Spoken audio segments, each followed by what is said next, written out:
Welcome back to our series on body-on-chip research.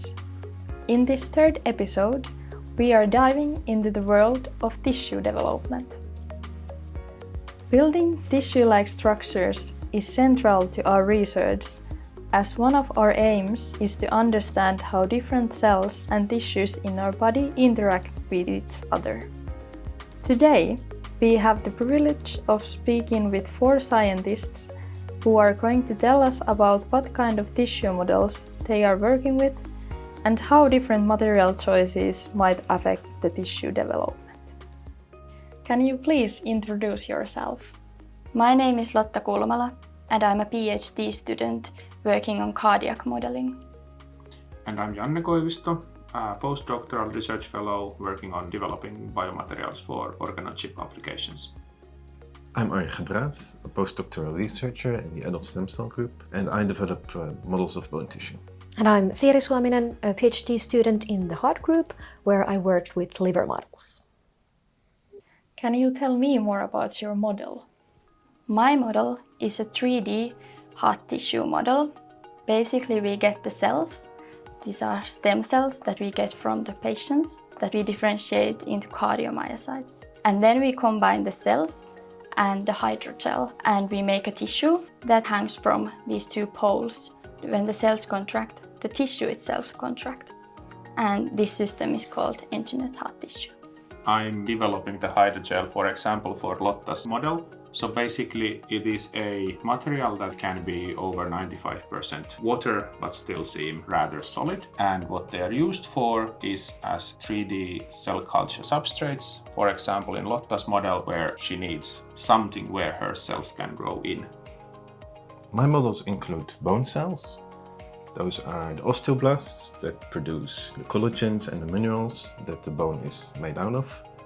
And also the osteoclasts that absorb bone. And together these cells make that the bone can constantly adapt to changing mechanical loads, and it also renews when it gets damaged.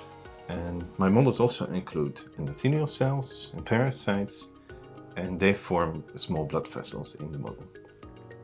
So I work with the liver and mainly with hepatocytes, which are the main cell type of the liver. I differentiate those hepatocytes from induced pluripotent stem cells, so starting from the stem cell state. And to make the differentiation a bit better, we utilize different kind of setups, for example, organ-on-chips, and then also oxygen control to create better and more physiological models. How can we use your models? When a patient has a genetic disease, that genetic error is also in those cells. So with this model we can figure out how the genetic error affects on the tissue function levels. So we can detect arrhythmias on the beating tissue, and then we can try to correct those errors. So we can try to see if different drug molecules help to cure that beating error. And my hydrogels, they provide the 3D growth substrate.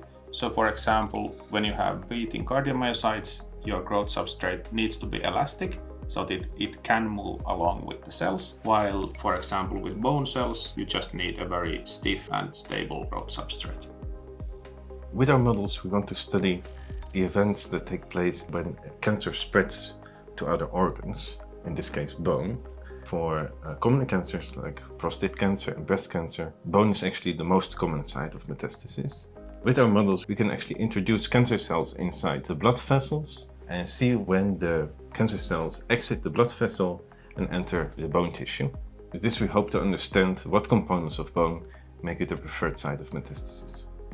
Liver models in general can be used for many different things. One of the reasons for this is that liver is the main metabolizing organ for drugs. When we combine the liver model to other models, we can then study how the metabolized drugs then affect the other organ or the other tissue. We can also combine the liver model, for example, with an adipose tissue model to study the interaction between the liver tissue and then the fat tissue.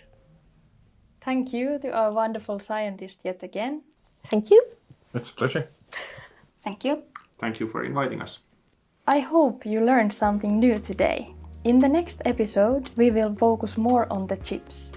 Thanks for watching. See you in the next episode.